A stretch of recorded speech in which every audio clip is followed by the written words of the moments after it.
God honors real commitment. Alam nyo, pagka tayo ay gustong sumunod sa Panginoon, hindi ho pwede na atin pong baliwalain ang tinatawag na commitment. Kailangan, ano ba ang commitment? Ang commitment, yan yung nagbabind. Okay? Sa agreement ng dalawang tao. Ang commitment, yan yung nagsasabi na ako ay may responsibilidad sa iyo at ikaw ay may responsibilidad sa akin. Kahit naman sa trabaho, kailangan ng commitment. Kahit sa pamilya, sa mag-asawa, kailangan ng commitment. Committed si Mister, naiintriga. Ang lahat. Ang lahat. Ang lahat. Yung mga Mister, hindi makaimin. Ang lahat. Huwag kayong sumagot, yung Mister lang. Committed, naiintriga. Ang lahat. Napilitan lang. Okay? Gusto niyo Englishin ko ba? Committed na intriga ang lahat. Ayan, umano na. Kunti na lang mga misis. Yung mga misis nangangiti na eh. Committed na intriga ang lahat. Okay? Kay misis. At si misis naman ay committed. Nagastusin ang kita ng tama. Mga misis? Yan ang commitment. Ano ba? May commitment din sa pag-aaral. Lalo na kayo mga nasa science high school, mga scholar ng bayan, committed na ano?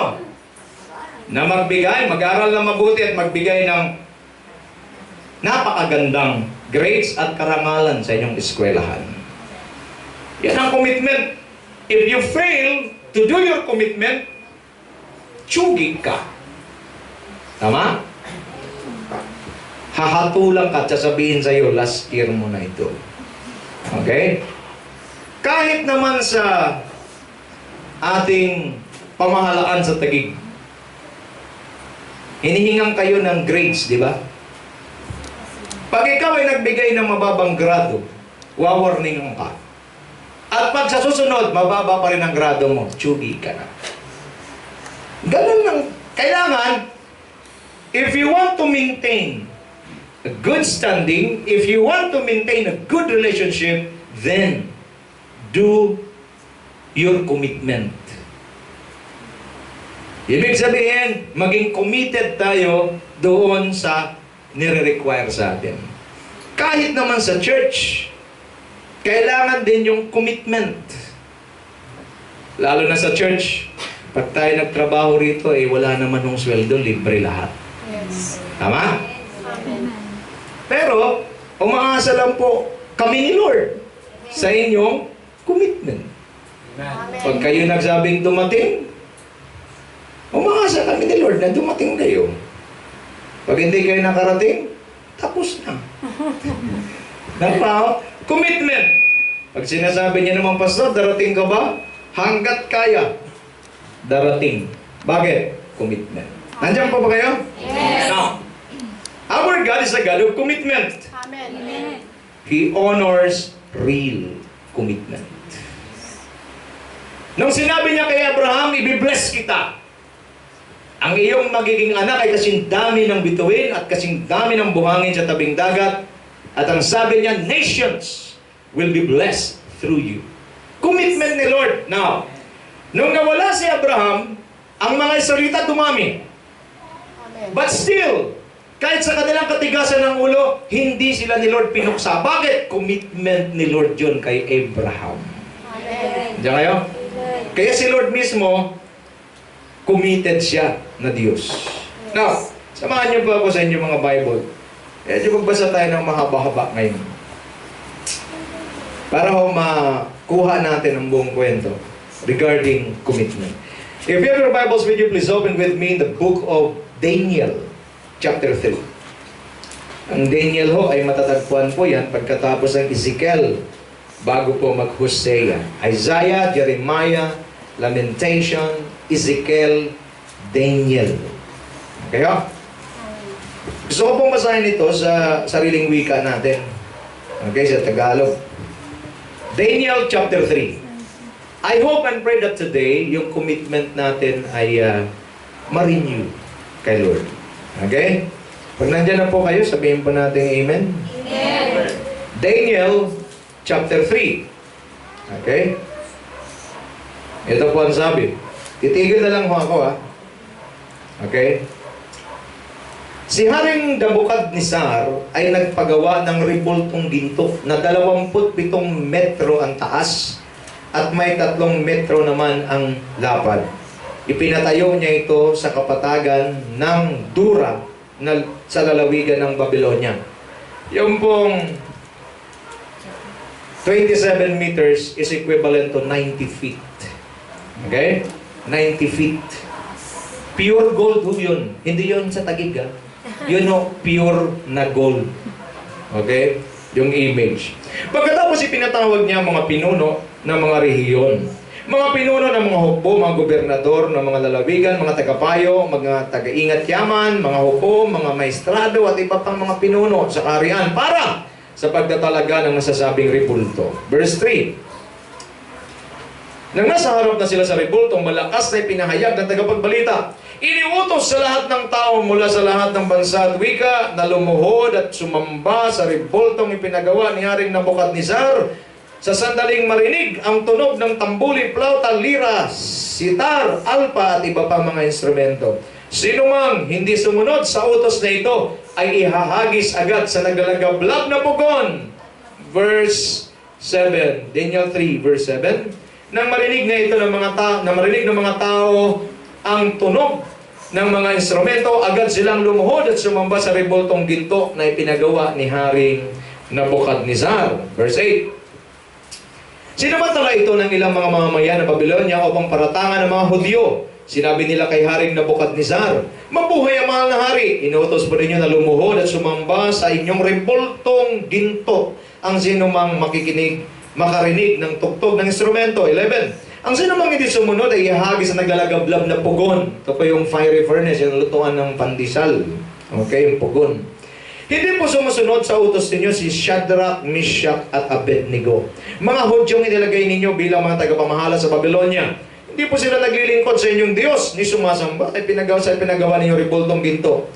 Naggalit si Haring Nabukadnezar nang marinig ito at ipinatawag niya ang 3 lalaki. Sinabi niya, Shadrach, Meshach at Abednego, totoo bang hindi kayo naglilingkod sa aking mga Diyos ni sumasamba sa rebultong ginto na aking pinagawa? Inuutos ko sa inyong lumuhod kayo at sumamba sa pinagawa kong rebulto sa sandaling marinig ninyo ang tunog ng mga instrumento.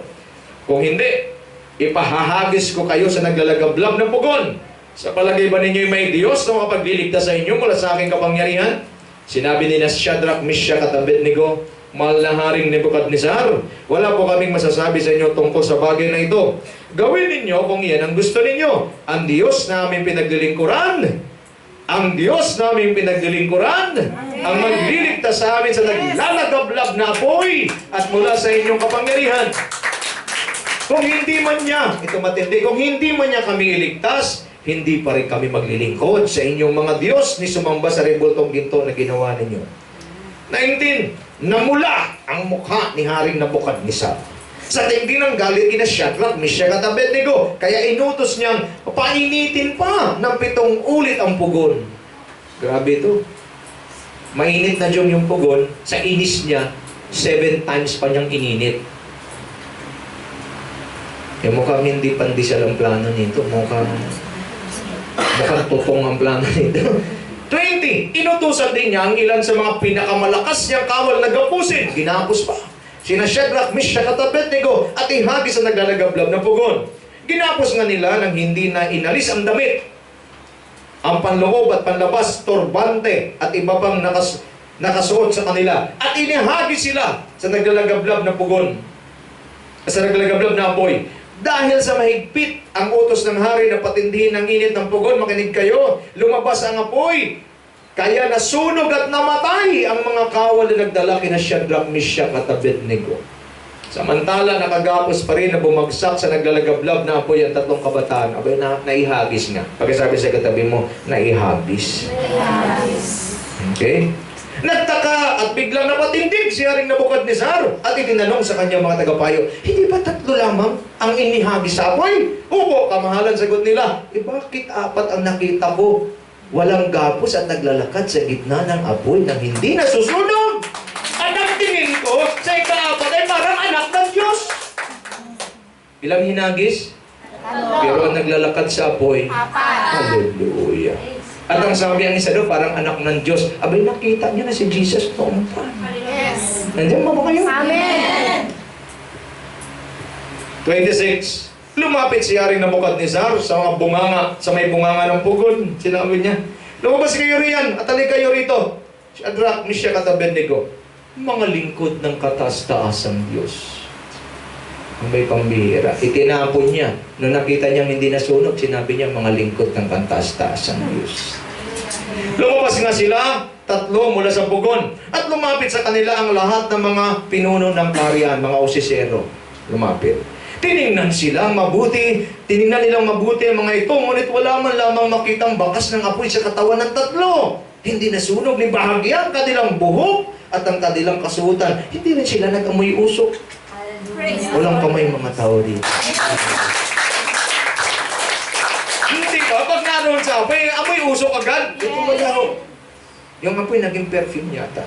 Okay? 28.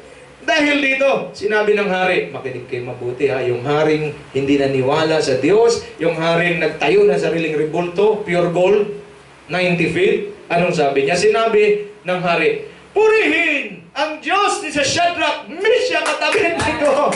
Okay? Isinugo niya ang kanyang anghel upang iligtas ang mga lingkod niyang ito na ganap na sumampalataya sa kanya. Hindi sinunod ng mga ito ang aking utos. Nalaman ng hari, mali siya. Okay? Ginusto pa nilang sila ihagis sa apoy kaysa sumamba sa Diyos-Diyosan. 29. Kaya, ipinag-uutos ko, sino man mula sa alinmang hari, halahi, bansa o wika na magsasalita laban sa Diyos ni Shadrach, Meshach at Abednego ay papatayin. At ang kanilang bahay ay wawasakin. Hallelujah! Walang ibang Diyos na makapagligtas sa tao tulad ng ginawa ng kanilang Diyos. Amen. Hallelujah! Parang ayoko na mag-preach, baka ito na lang. Okay? At sina Shadrach, Meshach at Abednego ay itinaas niya sa tungkulin sa lalawigan ng Babylonia na promote ang tatlo. Amen. Hallelujah! Mga kapatid, masarap tingnan, hindi nasunog yung tatlo, masarap tingnan na promote sila. Pero tandaan nyo, naihagis mo na sila sa apoy. Yes. Nandiyan kayo? Amen. God honors real commitment. Basta ba't nilagyan mo ng real? Kasi maraming iba committed. Pag tumatagal na, committed na. Dati ang una, committed. Nung tumagal, committed. Committed na. Okay? Committed na. Di ko alam kung yung utak o yung ewan. Importante maintindihan natin. Ang ino-honor lang ni Lord, real. Pagkasabi sa katabi mo, real. Totoo. Amen. True. Genuine commitment. If your commitment today is not real, I'm sorry to tell you. Again, I don't want to sugarcoat any messages here in this church. If your commitment is not real, don't expect something great from God. But if your commitment is real, God honors real commitment. Hallelujah. Natingnan natin ang ating pwedeng maunawaan dito sa mensaheng ito. Una ho, anong ginawa nila? Bakit sila? Ba't nangyari sa kanila yung dakilang bagay, kapangyarihan ng Diyos? Una, they are willing to stand for God. Real commitment is you are willing to stand for God no matter what. Amen. Okay? They did not worship the image of the king. Yan ang matindi ron eh. They stand for God. Hari, kasi before, pag ang hari nagsabi, di mababali. Nagpatayo siya ng pure gold na image, 90 feet. At ang sabi niya, lahat ng nasasakop, alam niyo dati, naging makapangyarihan ng Babylon. Nasakop nila lahat. Kaya ang ginawa ni Nebuchadnezzar sa sobrang, actually, to make the long story short, si Nebuchadnezzar, dahil sa ginawa niya ito, naparusahan din siya ng Panginoon. Ginawa siya parang hayop ng Diyos. Dahil sa ginawa niya na ito. Pero it's another message naman yun. So ginawa niya, sa sobrang tindi ng kapangyarihan na naranasan niya, nagpatayo na siya ngayon ng sarili niya rebulto. Kamukhang-kamukha niya, at ang sabi, pag tunog ng mga instrumento, lahat sasamba. Itong si Shadrach, Meshach, Abednego, at si Daniel, galing po ito sa Israel, kinuha po nila ni Nebuchadnezzar at naglingkod doon sa kanyang kaharian. Ialam ng tatlong ito ang kanilang Diyos. Amen. Ang Diyos nila, hindi rebulto, hindi ginto, hindi semento, hindi kahoy. Amen. Tingin sa akin, ang Diyos hindi semento, hindi kahoy, hindi bakal, hindi ginto. Siya ay Espiritu. Amen.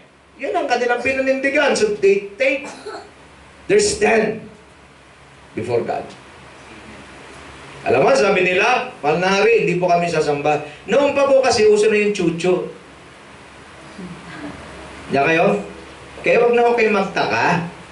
Pag kayo may ginagawa, sabi ni Mike, ano mama chucho? Yung chucho, yun yung mga, may ginagawa ka Jong, di ba? Binabantayan ka, lalo yung mga ayaw sa'yo. Kaya kayo, pag nagtatrabaho kayo, huwag kayong dikit ng dikit kahit kanino. Di mo alam, balahap na pala yung katabi mo. Diba? Ichuchuchu ka niyan. Alam mo sir, ganito eh. Ganyan talaga yung itong mga ito, nagbabantay sa tatlo. Kasi nga nainggit. Biray mo, mga estranghero lang ito, mami, nagiging mga tagapamahala sa Babylonia. Gusto nilang maalis. Kaming mga taga-Babylonia, hindi kami naging tagapamahala. Samantala ito, naging tagapamahala. Chinuchu nila ngayon. Mahal na hari, gumanon pa eh. Mabuhay ang mahal na hari. Alam mo, mahal na hari, ang galing yung mga chucho. Kaya alam nyo, mahal na hari, yung tatlo Shadrach, Meshach, Abednego, nung tumunog ang instrumento, hindi sumamba. Sa galit ng hari, sino itong tatlong to? Hindi, tawagin! Tinatawag ko sila. Totoo ba ito narinig ko? Sumagot yung tatlo, hindi ko sila sinungaling. Opo, mahal na hari. Hindi po. Namula sa galit siya na eh. Nebuchadnezzar eh. Diyan kayo? Amen. But they take their stand. Sabi ni Nebuchadnezzar, alam mo ba? Pag hindi kayo sasamba, ihahagis kayo sa pugon. Sagot ng tatlo, relax na relax eh. Ganun ba? Hagis niya. Ihagis niya ako, gusto niya. Wala naman kaming tutol eh. Ito mo yung mga committed kay Lord. Walang tutol, walang reklamo. Yes. Pagkasabi sa katabi mo, walang tutol tsaka reklamo. Walang tulong. Malalaman mo pag hindi tunay ang commitment. Puro reklamo. Silang tatlo, wala hong reklamo. Amen. Yan ang tunay na commitment. Sabi ng hari, pwede na kayong sumamba ngayon nang hindi kayo may hagis. Hindi ho. Sabi naman na yung hari, batid itong hari na ito eh. Pag kayo hinagis, tingnan ko lang kung meron Diyos na magliligtas sa inyo.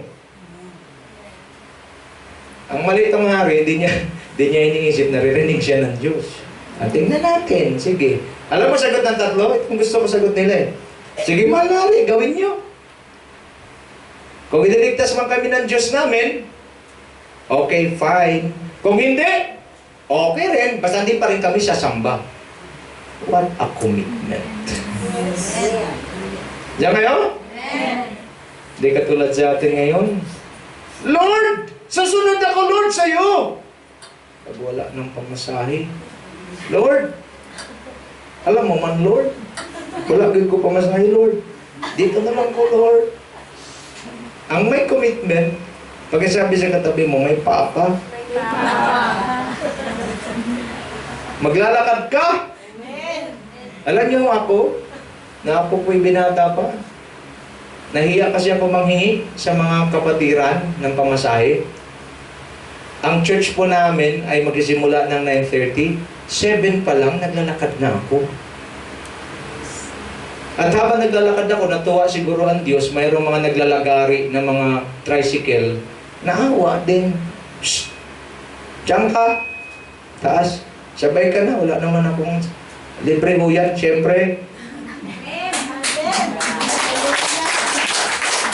Kasi Brother August, may commitment. Pagdating ko doon sa jeep, syempre Sunday yan. So magkisimbahan lahat. Magkasabay kami. Oh bro, punta ka na doon? Oo. Sabay ka na. Siyempre, di ka sasagot. Alam na yun, pag hindi sumagot, sige na, libre na kita.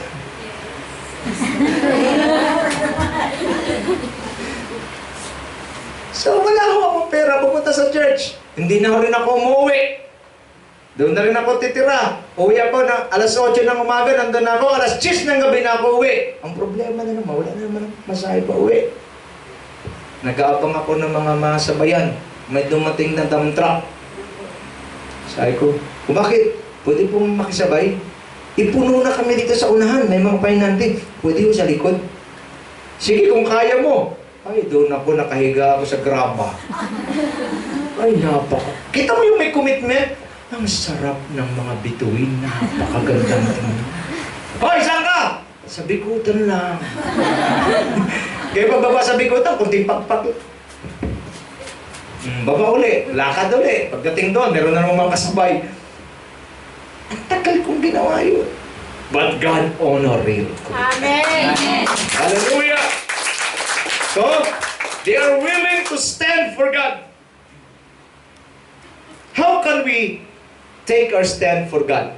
Paano may relate sa atin? Una, sa ating mga Kristiyano, paano ba tayo mag-take stand sa Panginoon? Devote time to pray in spite of our busy schedules. The Bible says in 1 Thessalonians 5:18, pray without ceasing. Dapat if you want to take a stand for God in the area of prayer, dapat pakita natin kay Lord. Hindi yung busy ako, Lord, pasensya ka na, di na kitang masikaso. Basta alam mo na yun, Lord. Di pwede. Magaling ko kayo mabuti. Prayer is connecting ourselves to God. Sister Laura, do not start the day without prayer. Because prayer is connecting yourself to God. Amen. Dapat you will take a stand for that. E ang problema sa atin, sinasabi na lang natin kay Lord, intindihin mo na lang ako, Lord. Kapatid, din ka sa akin, matagal ka na niyang inintindi. Wala ka lang pang intindi. The devil doesn't want us to be connected to God. That is why he makes us busy. Andiyan kayo? Ayaw niya makonect ka. Bakit? The moment na nakonect ka kay Lord, you are connected to the source. And the moment you're connected to the source, everything you need will be provided. Amen. Kaya ayaw niya na mag-stand ka sa prayer. Andiyan ba kayo? Jobs are good. But if we are not aware, it leads us away from the giver. May trabaho ka? Ako po, dati nagtrabaho. Naranasan ko yan, di na ako nagpipray. Pagkakamadali kasi malilate, doon ako nagpipray sa tricycle. Habang nakasabit ako sa likod, Lord, maraming salamat po sa umagang ito, Panginoon. Pagtingin ko yung nauna sa akin, biglang pumreno, nahulog yung nasa likod. Gumulong, buti na lang wala nakasunod. Simula nung araw na yon, di na ako maalis.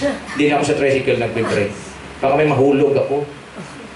Nandiyan kayo? Amen. Take a stand! Pag masyado kang busy, that's the time you should pray. Yes.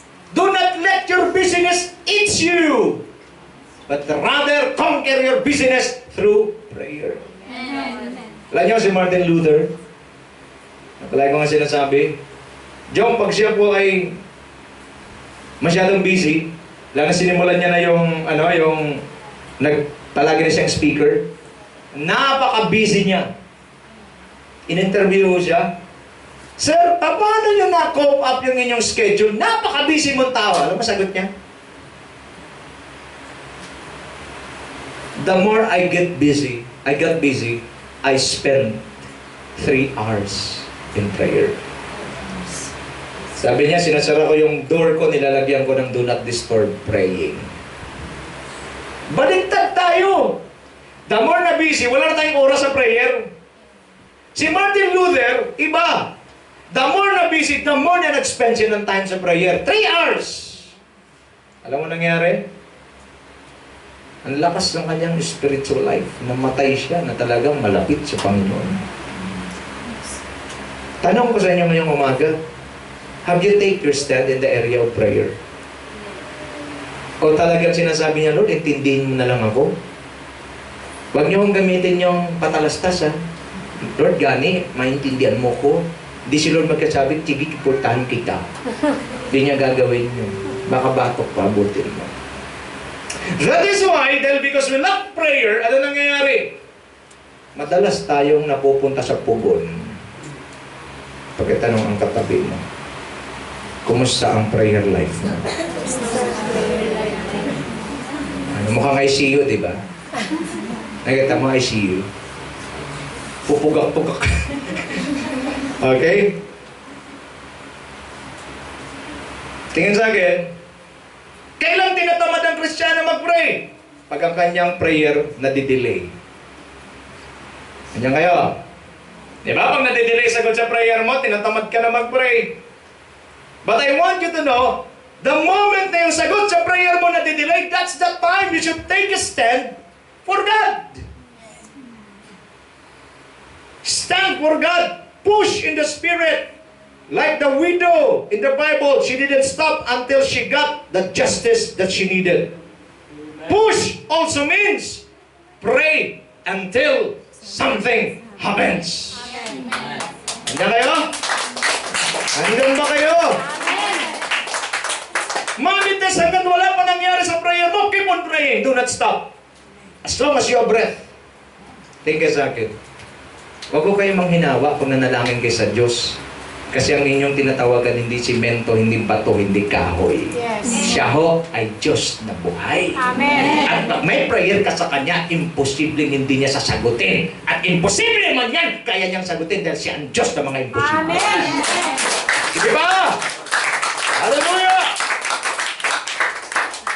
So take a stand in the area of prayer.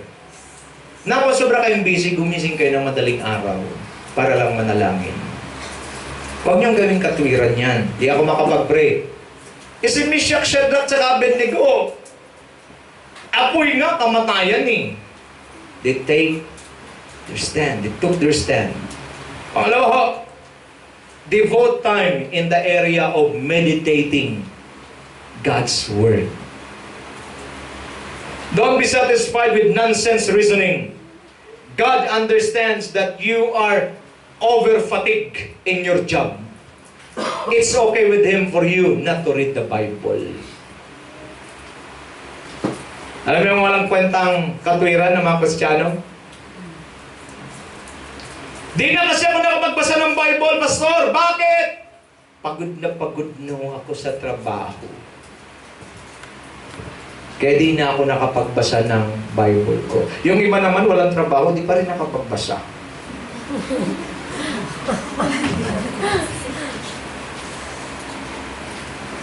Yung may trabaho, medyo maintindihan mo pa eh. Yung iba, wala nang trabaho, di ba nakapagbasa? Pati sabi sa katabi mo, kunting hiya. Yeah.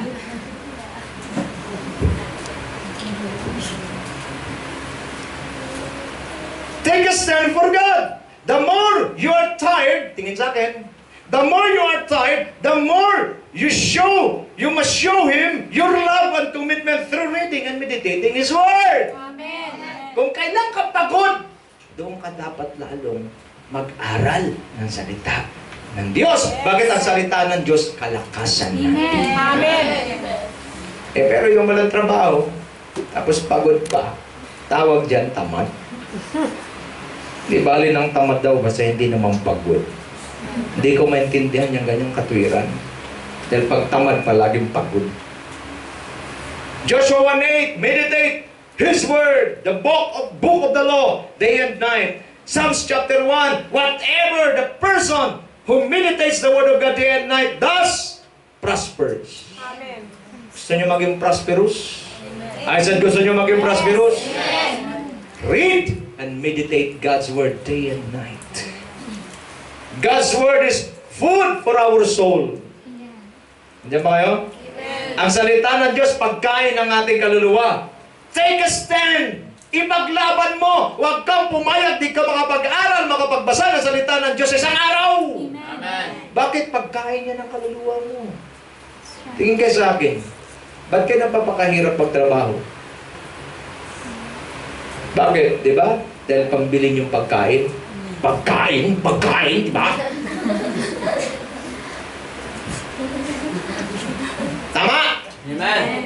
Yun lang naman, ba't ka nagkatrabaho? Pagkain, di ba? Dahil ba't di kami kumain, mamamatay kami. Amen. Nagsabi sa'yo, marami nang hindi kumain, buhay pa. Pagkain. Ano? Hindi mo masama yan. Kaya nga, ang lulusog nyo ngayon, no? Mata nyo talagang buhay na buhay eh. Kasi marami kayong pagkain. Pero tanong, spiritually, mukhang laylay ng liit mo. Spiritually. Bakit? Wala kang pagkain. Spiritual. Nandiyan kayo. Amen. Nandiyan pa. Amen. If you work hard for your food in the physical, you should do double time, work harder for your food spiritual. Amen. Tingin! Kasi baka yung spiritual malakas, masaya ka sa physical. Pero baka yung physical ang malakas, pero spiritual mo malnourished. I'm telling you, apektado ang ligaya at saya mo sa physical. Amen. Pag-isa sa katabi mo, kung masipag ka sa physical, dapat dobling sipag sa spiritual. Ha? Swal-swal lang narinig ko ah. Okay? Tingin sa akin. God's Word is food for our soul. You should attend Bible studies. Yes. For you to receive fresh instruction from God. Amen. Diyan ba yun? Amen. Pag umating ka ng Bible study, nakaka-receive ka ng fresh na instruction sa Panginoon. Tingin sa akin, ang Diyos pag nagsalita, hindi ho canned goods. Palaging fresh because our God is a fresh God. Amen. Listen to me. If we fail to receive accurate instructions from God, often our decisions are prone to error. Amen. Pag hindi tayo nakareceive ng fresh instruction galing sa Panginoon, ang ating mga ginagawa madalas palpak. Andiyan ba kayo? Amen. So how can we stand for God? Just like Meshach, Shadrach, and Abednego, devote time in prayer, devote time in reading and meditating God's Word. Number 3, live a godly testimony. Even if people will call you KJ, it's okay as long as you're doing it for God. Amen. Di ba, Brother August, marami nang ano yung KJ? Killjoy. Pag lumapit ka, ito na naman si KJ to. Sabi ng iba, KG. KG to. Wala akong pakialam. Basta sa akin, I will take my stand for God. Even if I am killjoy sa paningin mo, I'm doing this for God's glory. Amen. I will not compromise my faith. Amen. It's one way of taking a stand for God. Wag po, mga young people at young people magsabi ng amen. Amen. Huwag kayong mag-compromise. Hindi kasi sa church namin, hanggang dito ang short eh. Ano sa amin eh. Okay lang sa pastor namin, dito yung short. Okay? Tapos sa church namin, pwede nakasando ka lang. Tapos dito yung short namin. Tapos, akata, grabe! Grabe ang suot mo! Okay? Yan naman eh. Kaya pa ako kanta, grabe! Grabe! Grabe Magsabi ka! Andiyan kayo? Dito, di pwede. Amen. Huwag kayo mag-compromise. Hindi, okay lang yun. Okay lang hanggang dito. Ayos lang yan. Ano, may marathon? May marathon? May marathon. Kailan pa nagkaroon ng marathon sa church? Kaso ng mga ibang mga ibang kasamahan natin, para lang makuha ang mga young people, Mami Grace, para makuha, sige! Andiyan kayo? Sige! Kaya, ayoko dyan sa kanila mag-church. Bakit? Porma ka dyan. Diyon, dito lang Mong gano'n Tapos kahit nakasando ka, tapos hanging pa. Kaya ba, kay sarap sa presensya. Mabubudigahan ka niya, ang ginagawa mo. Kay sarap sa presensya mo. Grabing suot mo. Antindi. Kanya kayo? Don't compromise. If they will call you killjoy, wala akong pakialam. Amen. This again. Your joy on earth will kill you. Pag mali-mali, yung kasiyahan mo sa lupa, papatay sa'yo. Amen. Killjoy ako dito sa lupa. Pero okay lang, basta sa mata ng Diyos, ako naman yung apple of His eyes. Amen. Hallelujah! Do not, pag-isa sa katabi mo, do not compromise. Do not compromise. Very important yan. So they took their stand. Mahal na hari, hindi kami sasamba. Wala na naman dito ngayon, Brother August, di ba? Pasalamat kayo sa Pilipinas. Alam niyo sa Pilipinas, pasalamat kayo, sobrang laya dito. Amen. Walang pugon. Nasabi, sige, try nyo mag-worship dyan. Grabe talagang abutin nyo mamaya. Wala eh! Pero, ito nakakatakot. Kung kailan maluwag ang isang bansa, doon naman tamad ang mga Kristiyano. Kaya tayo, let's take a stand. We will not allow the day na lumipas na hindi tayo nagpipray. Amen. Di natin hayaan na lilipas ang araw, di tayo nag-aaral ng salita ng Diyos. Amen. Di natin hayaan na tayo ay madungisan. Lord, ang buhay ko para sa iyo. Gamitin mo ako para sa iyong kapurihan. Amen. Pangalawa ho, God honors real commitment. Anong ginawa nila? They are willing to risk their lives for God. Ito ang tunay na commitment, Sister Lydia. Handa nilang ibuwis ang kanilang buhay para sa Diyos. Amen. Pwede pakitanong yung katabi mo, handa mo bang ibuwis ang buhay mo sa Lord? Sa Diyos. Nagulat lang yan. Okay. Ay, buwis ba? Ano yung buwis? They knew that if they will not worship the image of the king, they will be thrown into the fiery furnace and they will going to die. But they choose to risk their lives for God than to worship an idol. Andiyan pa ba kayo? Tapatan niyo nga energy ko muna. Andiyan ba kayo? Amen. Okay? Ang pagsunod sa Diyos, hindi madali. Amen. Minsan, tingin sa akin, anong binayad ni Kristo sa atin?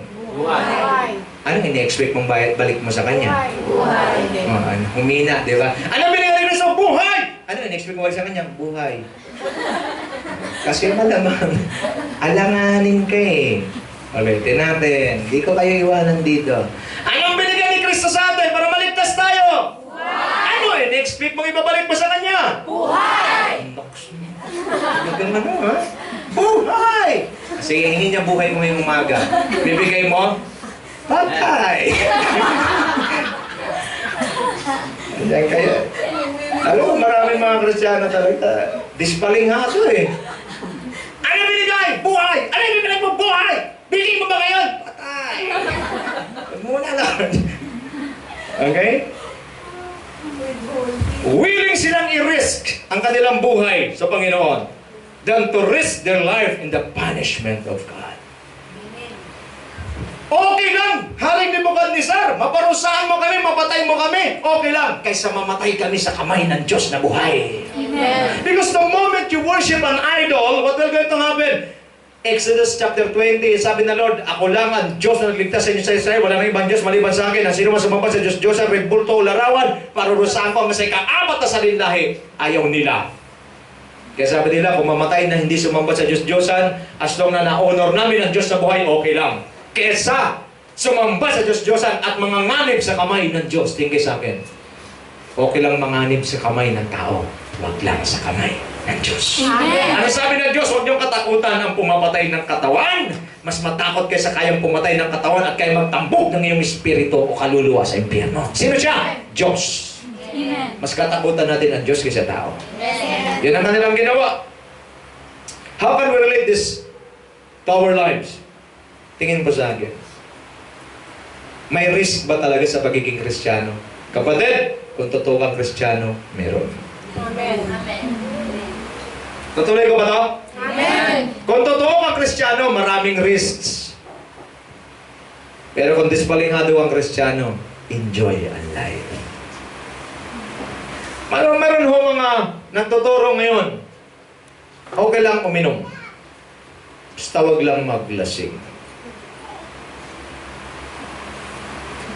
Ewan ko si Elmer o si August.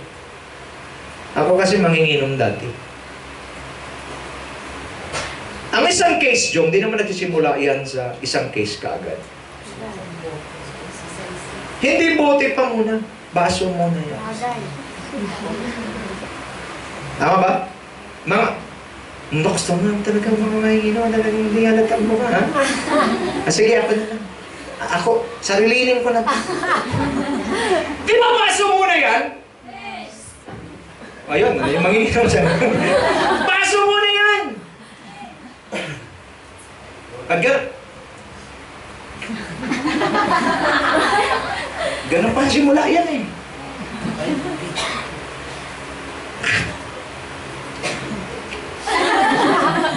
Pangalawa, bana. Okay, ganun ang pangalawa. Pangatlo, hindi na baso.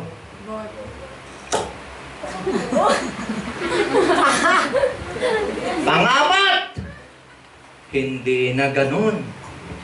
Case na. Pwede uminom, huwag lang maglasing. Pero alam ko kasi, ang paglalasing nagsisimula sa paunti-unti. Yes.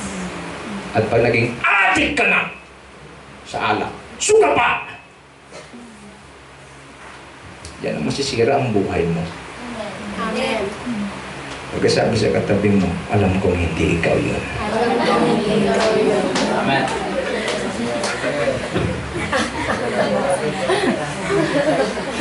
ang nakakatakot na sa'yo, alam ko hindi ikaw yung sumagot. Okay? How can we relate this to our lives? They are willing to risk their lives for God. Number one, Christian life is a warfare. Amen. Ito, kunin mo lang ha. Kung gusto, kung ikaw talaga real ang commitment mo, kunin mo to. Kung hindi naman real ang commitment mo, okay lang, lagpasan mo na lang. Christian life is a warfare. Amen. Bakit? Merong diablo na palagi kang tinutokso. May diablo na palagi kang kinakalaban. May diablo na palagi kang iniinis. Kung sino may taong ginagamit para mainis ka, hindi siya yung kainis-inis dahil mahal ng Diyos yung taong yan. Yung sinong nanginis sa akin? Yung demonyong gumagamit ng taong yan. Amen. Yes. So life or Christian life is a warfare. May giyera palagi. Kaya nga ho, that is why don't wonder why you don't experience continuous peace. Diyan kayo? Amen. Bakit pag nakaranas ng kapayapaan, hindi tuloy-tuloy? Hindi na lang kapayapaan, and they live happily ever after. Ang tawag dyan, fantasy. Amen. Pag sabi sa katabi mo, wala ka sa fantasy. Wala ka. Kaya maraming tao gusto manood yung mga Elsa, gusto manood yung mga Snow White. Bakit? Kasi fantasy. Tingin sa akin, sa fantasy kasi, yung mga impossible yun yung nangyayari. Yung pangit si, pag nahalik ka nung prince, naging maganda. Fantasy lang yan. Nandiyan kayo. Wala ka sa fantasy, nasa reality ka. Amen. At ang reality ay ganito. Ang kapayapaan hanggat nasa mundo ka. Minsan makatikim, minsan hindi. Yes. Di tuloy-tuloy. Isa lang tuloy ng kapayapaan. Sa langit. Amen. Hindi kasi yung iba sa fantasy mo nabubuhay. Hindi, masaya tong araw na. I declare, I decree, masaya to. Pag mungat mo, meral ko. Hindi masaya yun. Nandiyan ba kayo? Life, Christian life is a warfare. Huwag kayo magtakabot na puputol. Bakit? Hindi continuous yung good things sa buhay mo. Minsan maganda nangyayari, minsan hindi. Minsan paldo ang bulsa mo, minsan payat. Ayaw niya kasi, sabi mo sa katabi mo, baka totoo ka! Di ba magpaldo lang ng December, paldo kayo. Di ba? And December na. Have yourself a merry little Christmas. Okay? Mag-shopping na tayo. Bakit? Mag-grocery na tayo para sa mga Noche Buena. Okay?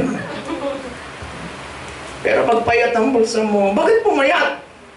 Ganun talaga eh. Bakit? Pag-isa sa katabi mo, wala ka sa fantasy, nasa reality ka.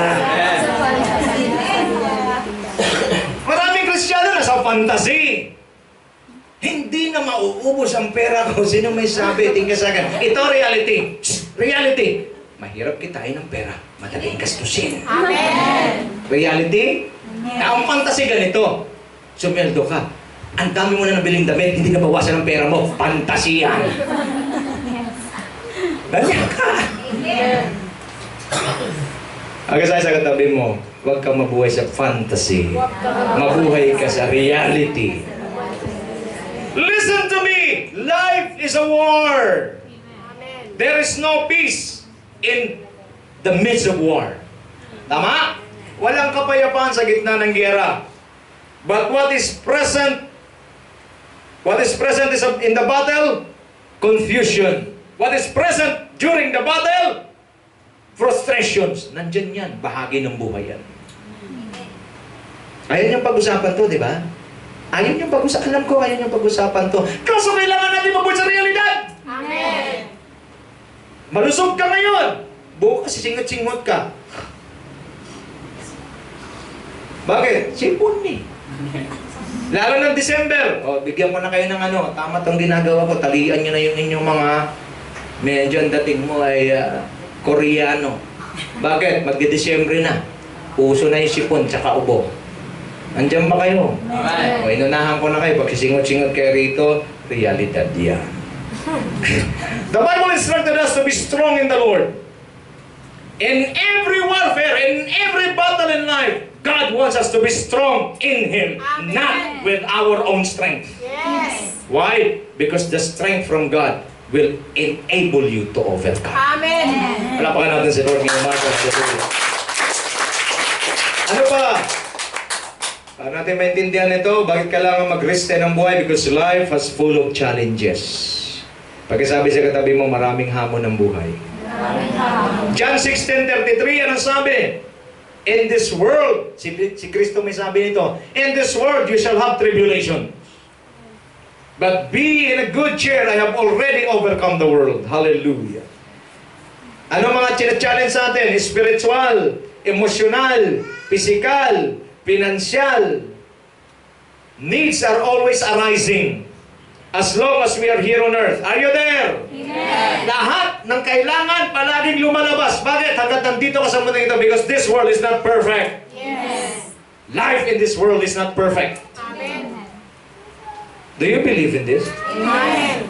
Ito talaga yun eh. You commit mistakes. Sino rito hindi na nagkakamali?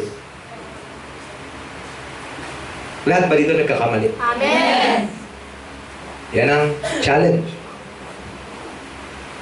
But God promised that He will be with us until the end of the age. He assures us of our victory for He has already defeated the world. The battle had already won. Pakisabi sa katabi mo, kay Kristo tapos na ang laban. Kay Kristo tapos. Kaya kailangan kang manampalataya kay Kristo. Pagdating sa challenges sa buhay mo, just believe in the Lord Jesus Christ. Why? For He had already overcome the world. Amen. Hallelujah! Palapakan natin si Lord. Glory to God. Sister Phoebe, ba't kailangan natin mag-take risk para sa Panginoon? Ba't kailangan natin sumuong sa panganib para sa Panginoon? Because life on earth is temporary. Yes. Alam mo, Brother August, pag ito na yung aking napagmuni-muni, may singaw ako rito, masakit ang likod ko, pagtayo ko, nakakain ka lang ng munggo, dapit na naman yung paa mo. Di mo na malaman, tatayo ka, parang nahihilo ka. Ganito ba talaga?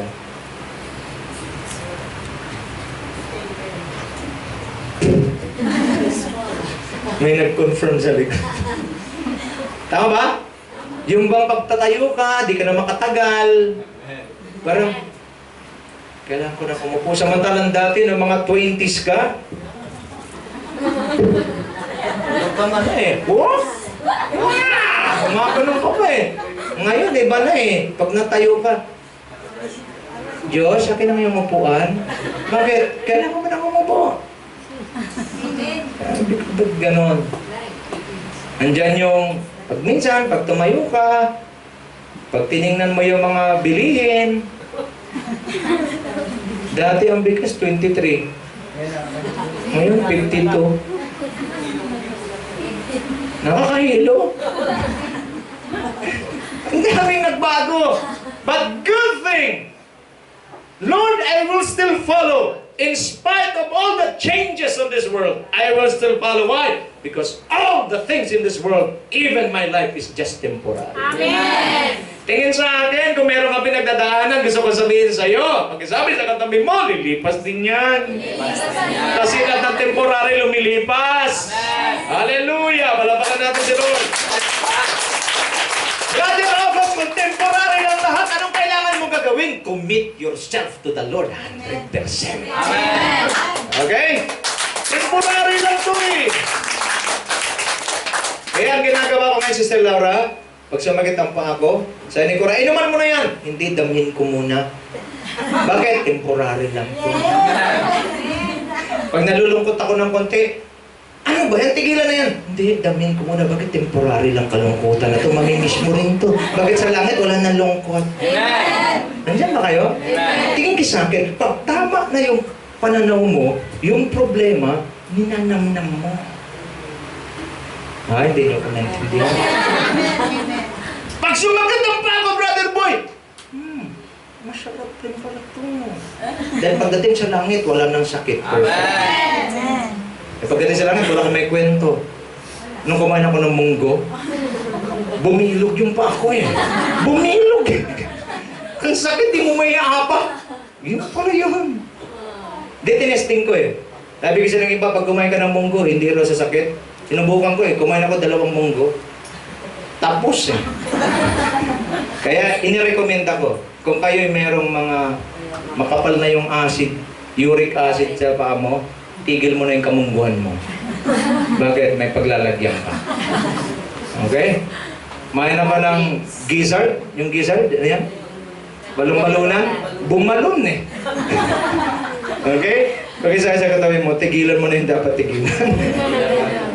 Why we should choose to rest our lives for God? Because this is not our home. I said this is not our home. Hindi ko yung bahay natin. This world is not our home. Yes. Okay? We are all strangers of this world. Amen. Estranghero ka lang. Palagi ko sinasabi sa mga hindi nakarinig, kung ikaw ay turista lang dito, enjoy your trip. Okay? Halimbawa, si August, turista rito, napangasawa niya si Heidi, ay talagang mag-enjoy na kayo ni Heidi. Bakit? Ang inyong relasyon ay hindi yan panghabang buhay. Amen. Hindi kayo? Kaya, Elmer at saka Mercy, mag-enjoy na kayo sa isa't isa.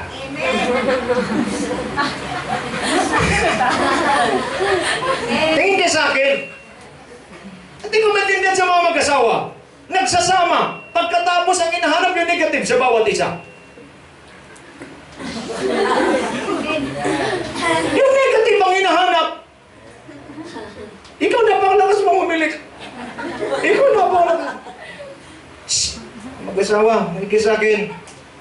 Dahil nagsama na kayo, hanapin nyo ang kalakasan ng bawat isa. At pag nahanap ang kalakasan, lalo nyong palakasin. At yung kahinaan, tulungan nyong lumakas. Amen. Andiyan kayo? Amen. Eh wala eh. Hanap yung kahinaan. Kaya nang kami ni Cora nagpunta dun sa kasal, sabi ng asawa ko, ako yung magpapaparlor muna. Sabi ko, sige, ganda yan. Hard work ka. Pagdating doon, muntik-muntik kang napagkamalan siya yung kakasal eh. E nung lumapit ako doon sa nag-aayos ng music. Kasi kakanta ko, sabi ba naman sa akin, Sir, kayo po bang group? Pwede. Sabi ko, hindi, ano lang ako. Alam niyo mga kapatid, enjoy natin. Amen. Huwag yun na. Ang bihira, nagsasama kayo, tapos biglang, may oras pa para mag-away. Kasi sabi nga, kung kayo mag-asawa, sa katabi mo, pagkasabi nga, sige natin away. Labing na lang. Love na lang. Why? Everything is temporary. Amen. I don't care kung gaano kabigat ang problema mo. Temporary yan. Lilipas din yan. May sakit ka, lilipas din yan. Dalawa lang naman yan. Kung hindi ang sakit mo lumipas, di ikaw lilipas. Are you there? Eh kung lumipas ka na, may sakit pa? Wala na. Nandiyan ba kayo? Sabi sa katabi mo, kung may sakit ka, May sakit ka. lilipas din yan. Kung hindi yan lilipas, di ikaw ang lumipas. Ganun lang yan eh. What I'm teaching you today is the reality of life. Amen. Kasi hindi naman ito tinuturo eh. Palaging tinuturo, there is healing, there is power. Okay yan. Pero pag minsan si Sir, pag hindi natin hirap ang realidad, mapufrustrate tayo. Tama ba si Sir Bibi? Nakaka-frustrate pag hindi mo sinasabing katotohanan eh. In the name of Jesus, lahat kayo gagaling. In the name of Jesus, kayo ay ayaman. In the name of Jesus. Okay rin yan. Pero pag realidad ang titingnan mo, in the name of Jesus, mayroong healing. Pero in the name of Jesus, mayroon ding karamdaman na hindi mo mapapagaling sa iyong sariling kakayahan. Amen. In the name of Jesus, paldo ang bulsa mo. But sometimes, papayat din yan. Yan ang katotohanan eh. Kasi tingin ka sa akin, kung palaging paldo ang bulsa mo, mababaw tingin mo kay Jesus. Kailan lumalim tingin mo kay Jesus? Pagpayat ang bulsa. Ito lang ang aking menturo sa inyo. Kung pumayat ang bulsa mo at binlis ka niya, huwag mong kalimutan yung pagpaldo o pagtaba ng bulsa mo. Ay dahil kay Jesus, doon mo siya purihin. Kayo?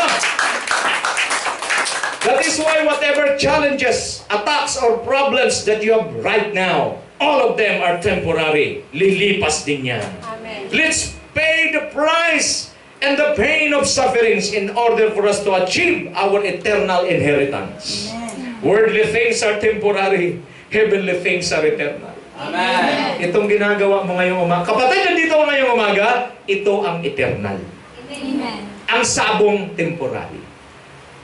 Ang palabas sa SM, temporary. Yes. Pero ang paggawa para sa Panginoon, ito ang eternal. Amen. Hallelujah! I choose to invest my life for the eternal and suffer rather than enjoying the world temporary pleasures. Ano ngayon? Okay? Si Apostle Paul, ang yaman na nito, sikat na to, pero sabi niya, I consider all garbage just for me to know Jesus. Are you there? Amen. Pagkasabi sa katabi mo, temporary lang yan. Temporary. Hawakan mo yung kamay para madaman yan. Temporary lang yan. Kung kayo ay nagtiis ngayon, mami, temporary lang yan. Dalawa lang yan palagi, Brother Elmer. Pag hindi yan lumipas, ikaw ang lilipas. Ganun lang naman yan, di ba?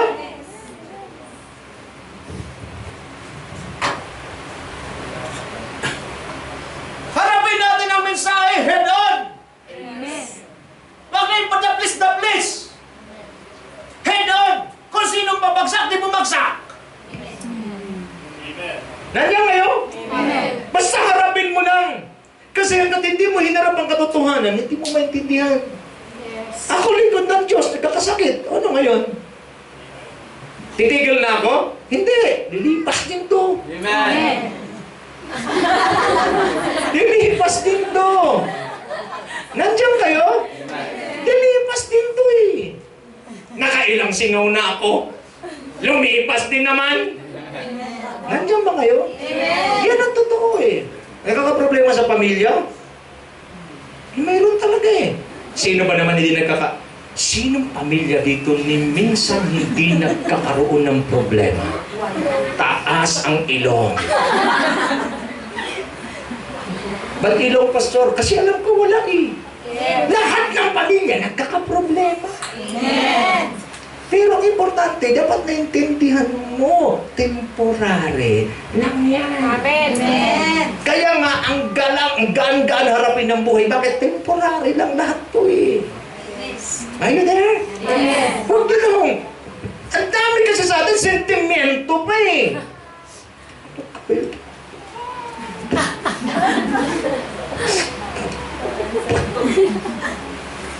Buti ka ganun mo, naayos. Hindi naman eh. Tama. Sabi nga ni Hugo sa akin, yung amo niya, ganyan eh. Nagkaroon sila ng salamin, nabasagan sa salamin. Ano sabi ng amo? Ano, bakit? Pag nagagalit ako, mabubuo yan sa salamin. Palitan mo na. Nandiyan kayo? Ganun din. Pag pumalpak ka na, nagkakaproblema na kayo, eh kalimutan nyo na lang yan. Yes. Andiyan ba kayo?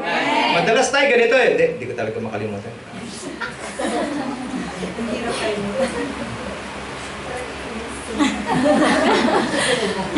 Wala na mangyayari. Ako, ang dami ko na naranasan sa buhay. Kaya kayo lahat ng mayang people magsabi ng amen. Huwag kayo magbida-bida, makinig talaga kayo sa may mga edad na. Diyan kayo? Huwag kayo sa nakatingin doon sa likod. Yung may mga edad doon sa likod. Okay? Everything is temporary. If it is temporary, then rejoice. Why? One day, matatapos din yan. Okay? Hallelujah! Real commitment is this. Number one, they take their stand for God.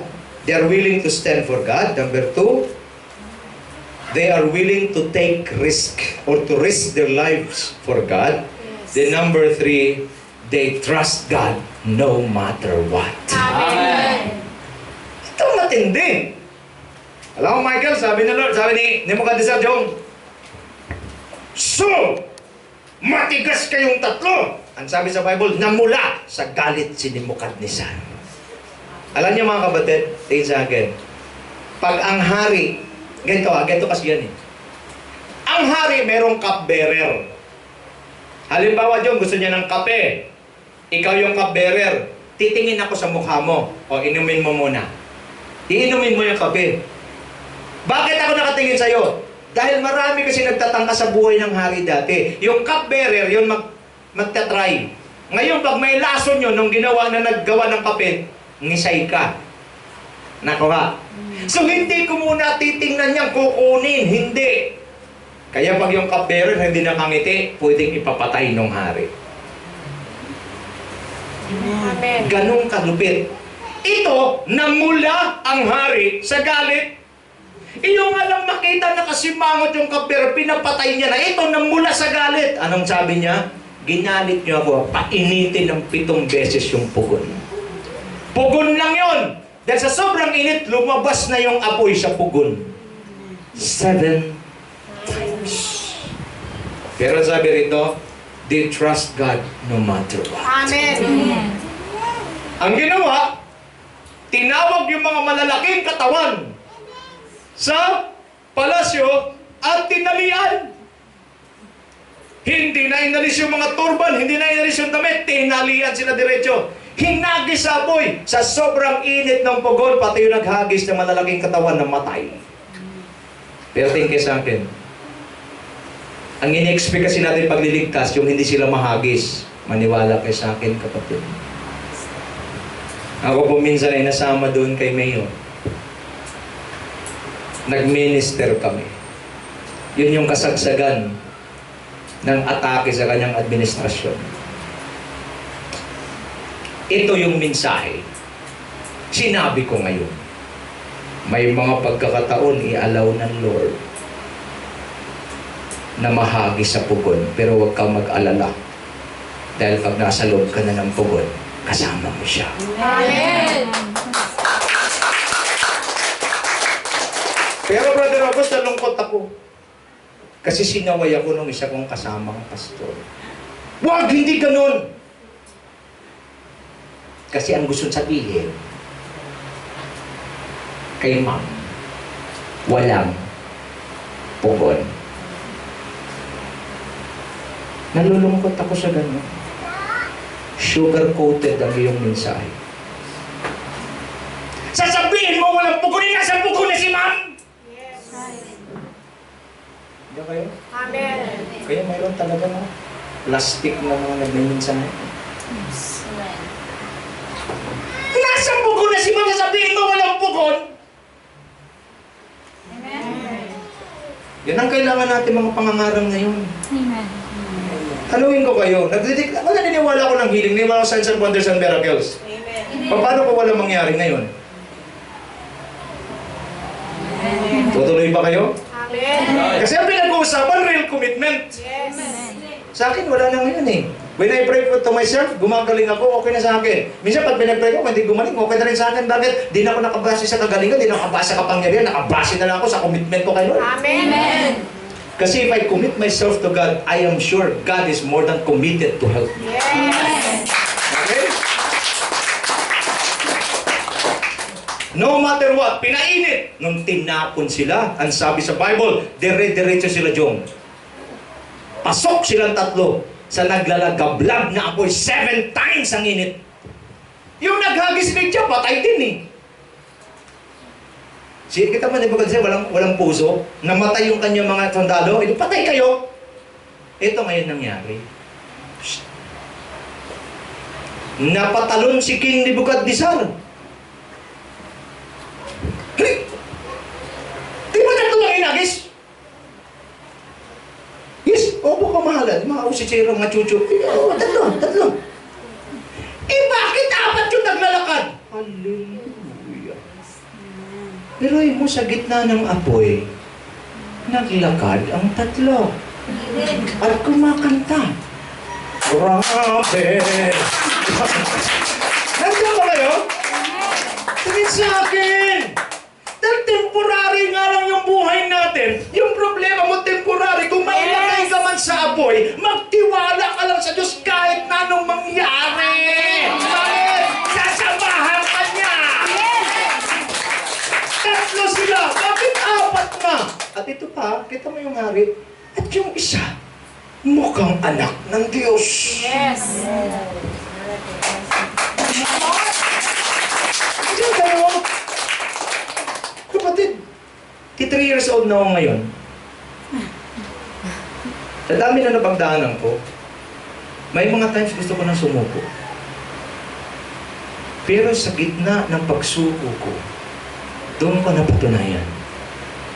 Buhay talaga ang Diyos eh. Amen. Buhay siya eh. Ito ang Diyos na pinag-uusapan natin, nagligtas kay Meshach sa Abednego. Sa yung Diyos na nandito kayo. Alam kayo? Kaya, alam nyo kahit hindi man kayo nandun sa pugon, alam ko eh, kasama niyo siya. Amen. Kasama ko siya. Amen. Importante, willing tayo mag-trust sa Kanya. Ang problema kasi sa turong hindi tama, nakaka-frustrate. God is powerful. God can do everything. Yes, He can. Pero Diyong gagalaw siya sa gusto niyang oras. Amen. Hindi sa oras mo. Amen. Kaya ka nagpo-frustrate kasi gusto mo siyang gumalaw sa oras mo. Eh, pag tayo tanungin, anong oras mo? Ngayon na. Hindi pa siya ngayong gagalawin. Nandiyan ba kayo? Amen. Ayoko ng sugar-coated na mensahe. Tapos na lang na maghihirap yung ngayon. Hindi naman mangyayari. Amen. Pero pag sinabi kong tatapusin ng Lord ang lahat ng paghihirap mo ayon sa panahon ipinagdaan. Yes. For I do believe God will make all things beautiful in His time. Amen. My time timetable is not perfect, but God's timetable is perfect. Pastor, kailan yan mangyayari? Hindi ko alam, pero isa lang ang alam ko, God honors real commitment. Hallelujah! Hanggang ngayon, real commitment is unconditional. Papasok na po ako sa malalim na bahagi. Ma'am Tess, real commitment is unconditional. Just like the love of God for us. It's unconditional. Tingnan sa akin, nung si Kristo namatay sa krus ng Kalbaryo, wala naman siyang ini-expect sa atin. Meron ba siyang ini-expect sa iyo? Wala eh. Ang sabi niya lang, mamatay ako sa krus ng Kalbaryo para bayaran ko lahat ng kasalanan. Wala akong ini-expect galing sa iyo. Di ba na sumampalataya tayo sa Kanya? Nandun pa rin yung kasamaan natin eh. Nandiyan ba kayo? Pero bakit yan gaano tayo kasama? Pinatawad pa rin tayo. Bakit? His love is unconditional. Gawin natin yan. Makinig kayo mabuti. This is a fresh revelation from the Lord. Unconditional commitment is no longer dependent on the answers of God. Rather, or whether He will act or not, but it is dependent on the desires and faithfulness of God, trusting His heart no matter what. Amen. Linawin ko ha. Ito ho, habang nagising ako sa umaga, tinayip ko ito, sinasabi ng Lord sa akin, unconditional commitment is no longer dependent on the answers of God. Kasi tayo, naka-depende tayo on sagot ni Lord eh. Hindi na doon nakadepende ang tunay na commitment. Whether He will act or not, but it is dependent on the desires and faithfulness of God. Amen. Trusting His heart no matter what. Amen. Yan ang tunay na commitment. Yung bang Lord, wala na akong makita, madilim na, pero nagtitiwala ako sa puso mo kahit anong mangyari. Committed ako sa iyo. Yes. They told the king, even if God will not save us, still, we will not worship your image. Grabing commitment to this. Hindi sila nag-worship para kay Lord. Pero, gagalaw si Lord o hindi, iligtas sila o hindi, hindi pa rin sila mag-worship. They are willing to die for God. That's real commitment. Alam mo kapatid, alam mo may kinakausap si Lord dito? Ano ngayon kung walang sagot sa prayer mo? Ano ngayon kung hindi nangyari yung expectation mo? Amen. Don't you know? Aside from your expectation, si Lord ay mayroong great desires and expectation for you. Pero nakinggan mo, kaya pala hindi nangyayari yung mga expectations natin. Bakit? Kasi ayaw ni Lord mangyari yung expectation mo. Bakit expectation mo limited? Ang gusto niyo mangyari, yung expectation niya sa iyo ang mangyayari. Bakit? Kasi yung expectation niya perfect. Amen. Woo!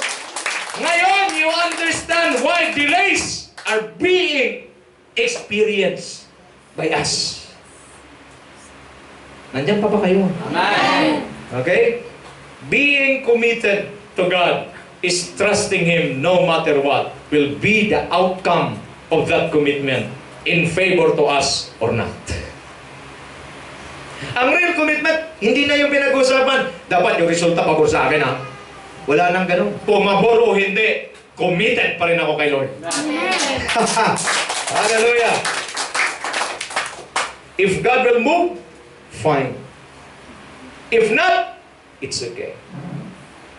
He knows what He is doing. Pag-isabi sa katabi mo, Daddy knows best. Daddy knows best. Hallelujah. Naka mo, Brother August? Ang tunay na commitment, brother, hindi na yung sasagot si Lord o hindi. Nasanay kasi tayo sa mga turo namin. Sasagot si Lord! God will answer your prayers. God will never disappoint you. Yan ang turo na natanggap natin dati. Eh, paano may air condition na po? Si Paul, nag-pray siya, di ba? 3 times, Lord, alisin mo na itong thorn of the flesh. Gawa ni Satanas, alisin mo. Ano sabi ng Lord? Hindi. No, paano yan? But my grace is sufficient. Amen. Andiyan ba kayo? Si Lord nag-pray. Si Jesus na to. Uy, si Jesus na nag-pray. Ama, kung maaari, palampasin mo to sa araw ng paghihirap na to sa akin. Sinagot? Kaya sagot ni Lord, mautak si Lord.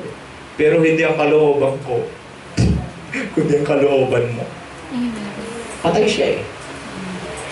Amen. Andiyan pa kayo. Amen. What God is trying to say to us today, kahit anong pinagdaanan mo, kahit anong pinagdaanan mo, apoy man yan ng tubig, halos malunod ka na. Just trust Him, no matter what. Amen. Kasi Mount hindi na pinag-uusapan kung anong resulta eh. Ang pinag-uusapan, anong klaseng puso meron ang Diyos natin. Amen. Andiyan pa kayo. Amen. O gusto niyo ba tumagay ito? Ayaw, sumagot ng iba. Kaya wala bang maganda-ganda dyan, yung mabibilis kami? Wala ba? Wala eh. Gusto niyo ba ito? Amen. Sabi sa katabi mo, trust God no matter what. Trust God no matter what. True commitment is trusting God's faithfulness and not expecting God to do things always on our favor. Rather, it is trusting Him to do things for His purpose, even if it will hurt us.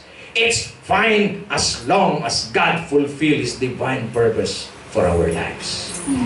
Sa pagtupad ng Diyos, Brother Elmer, ng kanyang dakilang plano sa buhay mo, masasaktan ka. Amen. Bakit? Maglalaban ang will mo tsaka will niya. Amen. At pag natalo ang will mo, masasaktan ka. Pero okay lang yan. Bakit? Pag nanalo ang will niya, perfect yon para ma-fulfill ang divine purpose niya sa buhay mo. Hallelujah! Can we shout praise the Lord? Praise the Lord. Walang sugar coating dito. Di natin pinapaganda yung mensahe kasi pag pinaganda natin ang mensahe, delikado. Baka isipin na lang natin, gano'n na lang. No! Ang tunay na Kristyanismo, warfare. Amen. Ang tunay na Kristyanismo, full of challenges. Amen. Yan talagang tunay. Wala hong... And life on earth is temporary. Amen. Yan ang gusto ko sa lahat, temporary lang to. Itong worship natin dito, temporary lang to. Kaya pag nandito kayo, galingan nyo pag-worship nyo. Pag sabing grabe, talagang grabe. Wala eh, kayo rin pa nag-worship, grabe. Grabe ang pag-worship mo. Patay na patay. Pag sinasabing, banal ka Panginoon, bigay nyo na! Amen. Nandiyan pa ba kayo? Amen. Hindi, pag nag-worship talagang ano lang eh. Taas ang kamay! Grabe. Grabe ka. Pag sa tabi mo, grabe ka. Tinitipid mo si Lord eh. Pag sa tabi mo, kung tipirin si Lord. Kasi nilipas din to. Amen. Now, punta tayo sa ano. Did God allow them to be thrown in the furnace? Yes. But if God allow us to experience fiery trials because of our commitment to Him. Amen. Tingin sa akin. Pag committed ka kasi kay Lord, Brother August, ititest ka pa niya ng ititest. Andiyan kayo? Amen. O baka ayaw na mag-commit yung iba. Yoko na nga, daming testing pala. Wala kang choice. Bakit ka titest, Jong? Bakit? Brad, kung magbibigay ako ng 1 million sa'yo, susubukan kita. Tiyatsakin ko kasi yung 1 million ko, hindi mo, ang tawag dyan? Mawaldas. So, bibigyan mo na kita ng 10,000. Jong, ito yung 10,000, balik mo lahat ng resibo. So, ikaw, gagawin mo lahat yung report. Walang labis, walang kulang. O, Jong, ito 50,000. Tataas yun. Subukan kita ulit. Lahat ng resibo, ayusin mo. Umaba na. 50,000 na eh. Ito, Jong, 100,000. 200,000. 500,000. Buo pa rin.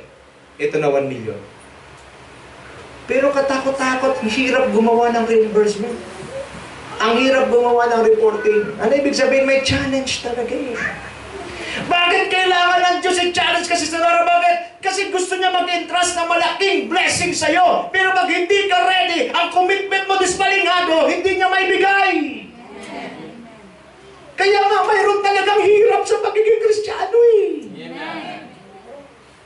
Bakit pa pinapaganda natin? Tingin ka sa akin, pag disbalingado ang ugali mo, bibigyan ka ng malaking blessing. Saan kayo pupunta yun? Sa'yo lang yan mapupunta. Pag bilis ka, sa'yo lang yan mapupunta. Bakit? Hindi tama puso mo. Para may tama ang puso mo, kailangan durugin. Amen. Para may tama ang puso mo, kailangan wasakin. Amen. Para may tama ang puso mo, kailangan kang ibaba. Amen. At doon, April, ang hirap papasok. Amen. Pero lahat ng yun, pag nabagsak ka na, pag nawasak ka na, pag nadurog ka na, mumuldihin ka niya uli ng panibago, isang bagong nilalang na handa nang mag-handle ng blessing ng Lord. At ang nangyari ngayon, blessings will overflow like rivers. Andiyan kayo! Lahat na nakaintindi, magsabi ng praise the Lord! May assurance, Montes. Kaya na-offend ako nung nagsabi sa akin, hindi ganon. Sabi ko si ma'am nandun na sa pugon. God will allow us to be thrown and experience hardships. But there is an assurance of His presence during testings. Tatlo ang naglakad. Nagulat sila. Pang-apat. Mayroong pang-apat. Bakit apat? Di ba tatlo lang? Tingin sa akin. Nakuha niyo na bang revelation dito? Naitapon sila. Pero nung maitapon sila, kasama si Lord.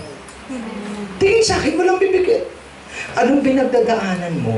Kasama mo siya. Maging aware ka lang.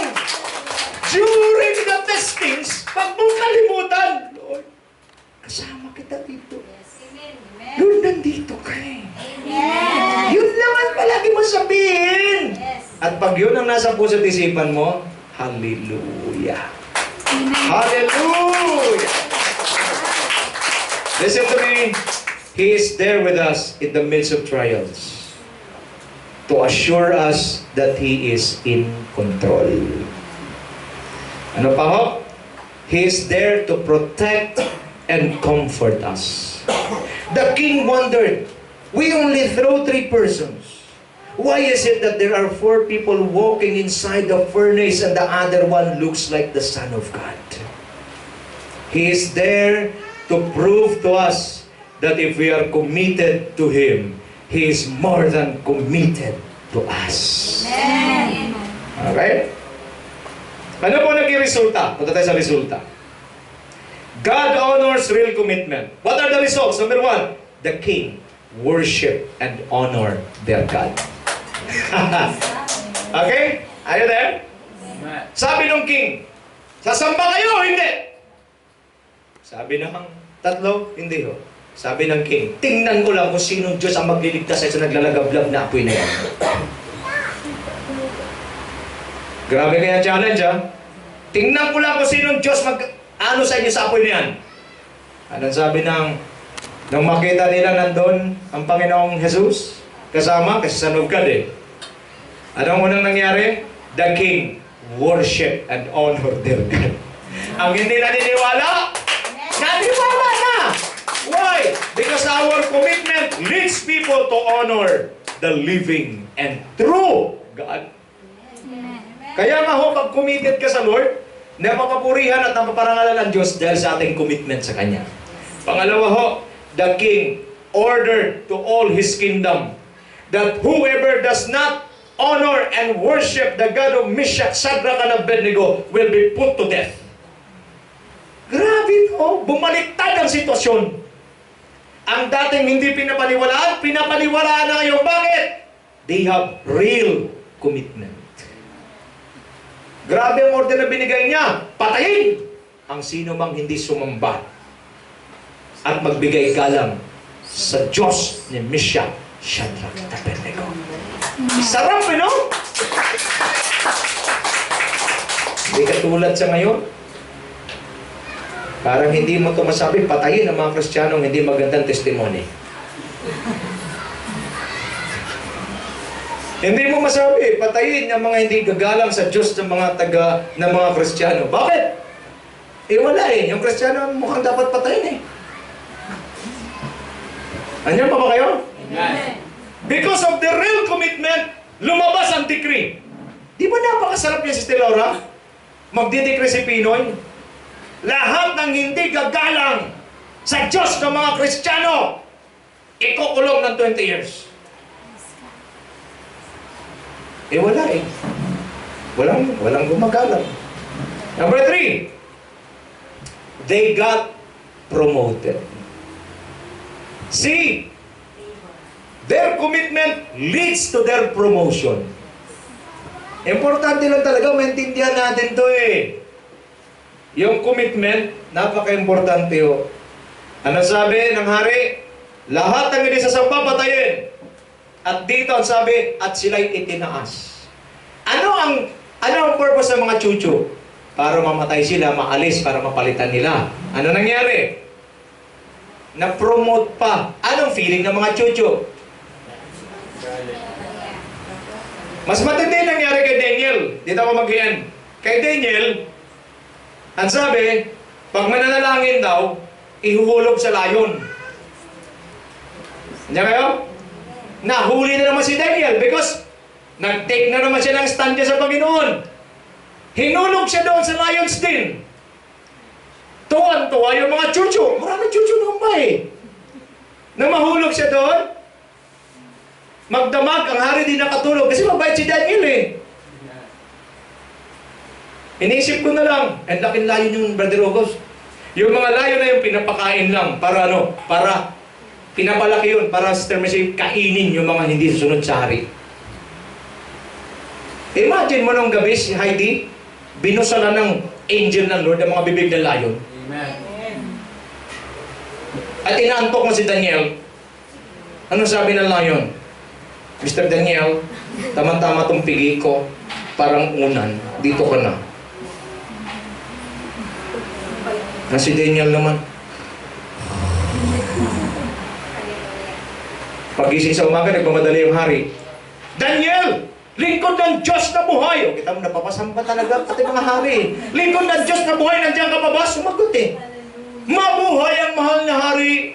Hindi pa ako naano ng mga leon sapagkat pinatikom ni Yahweh ang kanilang bibig. Ilabas siya! At ipalit ang mga chucho. Mira yung mga chucho dyan, hindi pa lumapag sa simento, nilapa na eh. Ang masama, kaya sa tabi mo, huwag ka maging chucho. Alam mo bakit? Pati pamilya nila isinama. Patay silang lahat.